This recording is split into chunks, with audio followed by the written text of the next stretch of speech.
നടൻ നിവിൻ പോളിയുടെ വിശദീകരണം തള്ളി നിർമ്മാതാവ് ഷംനാസ് ന്യൂസ് 18നോട് പകർപ്പവകാശവുമായി ബന്ധപ്പെട്ട് മുൻപ് കേസ് നൽകിയിരുന്നില്ല. കോടതി നിർദ്ദേശപ്രകാരമുള്ള മധ്യസ്ഥ ചർച്ചകൾ നടക്കുന്നുണ്ടെന്ന നിവിന്റെ വാദം തെറ്റാണെന്നും ഷംനാസ് പറയുന്നു. സിനിമയുടെ പകർപ്പവകാശം തന്റെ അനുമതിയില്ലാതെ വിദേശ കമ്പനിക്ക് 5 കോടി രൂപയ്ക്ക് വിറ്റ് 2 കോടി രൂപ നിവിനും എബ്രിഡ് ഷൈനും വാങ്ങിയെന്നാണ് പരാതി. ഈ വിഷയവുമായി ബന്ധപ്പെട്ട് ശ്രീ നിവിൻ പോളി സമൂഹ മാധ്യമങ്ങളിൽ നൽകിയിരിക്കുന്ന പ്രതികരണം തീർത്തും വസ്തുതാവിരുദ്ധമാണ്. ഇതുമായി ബന്ധപ്പെട്ട് പ്രശ്നപരിഹാരത്തിന് ഒരു ആർബിട്രേറ്ററെ നിയോഗിക്കുന്നതിന് വേണ്ട യാതൊരു നിയമ നടപടികളും ഇതുവരെ സ്വീകരിച്ചിട്ടില്ല എന്ന് മാത്രമല്ല, ഇതുമായി ബന്ധപ്പെട്ട് എനിക്കെതിരെ നിലവിൽ 2 സിവിൽ കേസ് ഇവർ ഫയൽ ചെയ്തിരിക്കുന്നത്.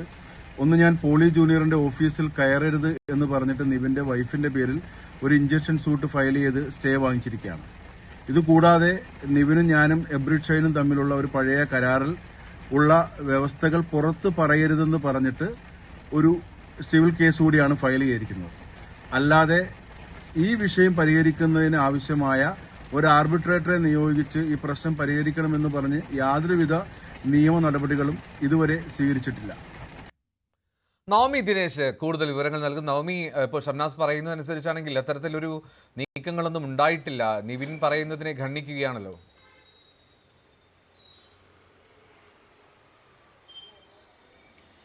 അതെ, ഇന്നലെ ആയിരുന്നു എൽദോ ഇത്തരത്തിൽ നിവിൻ പോളിക്കെതിരായിട്ടുള്ള പരാതിയുമായി ഷംനാസ് രംഗത്തെത്തിയത്. ഇതിൽ ഹൈക്കോടതിയുടെ നിർദ്ദേശപ്രകാരമാണ് പിന്നീട് തലയോലപ്പറമ്പ് പോലീസ് നിവിൻ പോളിക്കും എബ്രിഡ് ഷൈനുമെതിരെ കേസെടുക്കുന്ന സാഹചര്യം ഉണ്ടായത്.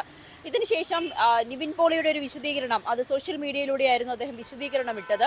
പറയുന്നത് പ്രകാരം കോടതിയുടെ നിർദ്ദേശത്തിൽ അല്ലെങ്കിൽ കോടതിയുടെ മധ്യസ്ഥതയിൽ ഈ കേസ് മുന്നോട്ട് പോവുകയാണ്.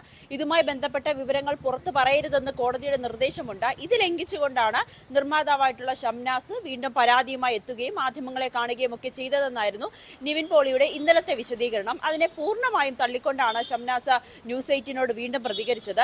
ഷംനാസ് പറയുന്നത് പ്രകാരം ഇങ്ങനെ ഒരു കേസ്, അതായത് നിവിൻ പോളിക്കും എബ്രിഡ് ഷൈനുമെതിരെ കേസ് നൽകുന്നത് ആദ്യമായിട്ടാണ്. കോടതിയുടെ ഭാഗത്ത് നിന്നും ഇത്തരത്തിലുള്ളൊരു മധ്യസ്ഥ ചർച്ചകളൊന്നും തന്നെ നടക്കുന്നില്ല. തെറ്റിദ്ധരിപ്പിക്കുന്ന രീതിയിലാണ് നിവിൻ പോളി ഈ വിഷയത്തിൽ പ്രതികരണം നടത്തിയതെന്ന് കൂടിയാണ് പറഞ്ഞു വെക്കുന്നത്.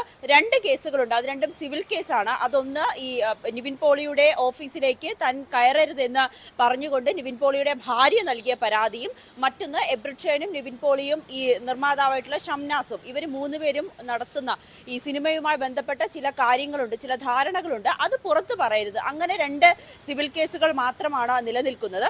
അല്ലാതെ നിവിൻ പോളി പറയുന്നത് പോലെ ഈ കേസുമായി ബന്ധപ്പെട്ട, അതായത് ഈ സിനിമയുടെ പകർപ്പവകാശം, വിതരണാവകാശം വിദേശ കമ്പനിക്ക് നൽകി എന്നതുമായി ബന്ധപ്പെട്ട് പരാതികളൊന്നും തന്നെ നിലനിൽക്കുന്നില്ല. അതുകൊണ്ട് തന്നെ നിവിൻ പോളി പറയുന്നത് തെറ്റായ കാര്യമാണ്. ഈ വിദേശ കമ്പനിക്ക് 5 കോടി രൂപ ഈ ധാരണയാക്കി അതിൽ 2 കോടി രൂപയാണ് നിവിൻ പോളിയും എബ്രിഡ് ഷൈനും വാങ്ങിയത് എന്നുകൂടിയാണ് ഈ നിർമ്മാതാവ് കൂടിയായിട്ടുള്ള വ്യക്തി പറയുന്നത്. എന്തായാലും ഇതിന് എന്തായിരിക്കും നിവിൻ പോളി ഈ തുടർന്ന് പറയാൻ പോകുന്നത്, എന്താണ് ഇതിൽ നിവിൻ പോളിക്ക് വിശദീകരിക്കാനുള്ളത് എന്നുകൂടിയാണ് അറിയേണ്ടത്. ഏതായാലും വഞ്ചനാ കുറ്റം അടക്കമുള്ള വകുപ്പുകൾ ചുമത്തിയാണ് നടൻ നിവിൻ പോളിക്കും ഒപ്പം സംവിധായകൻ എബ്രിഡ് ഷൈനുമെതിരെ പോലീസ് കേസെടുത്തിരിക്കുന്നത്. റൈറ്റ്, വീണ്ടും ഷംനാസ് രംഗത്തെത്തിയിരിക്കുകയാണ്. നിവിൻ പോളി പറയുന്നത് ശരിയല്ല എന്നുള്ളതാണ് ഷംനാസിന്റെ വാദം. ന്യൂസ് 18നോടാണ് വിവരങ്ങൾ പങ്കുവച്ചത് ഷംനാസ്.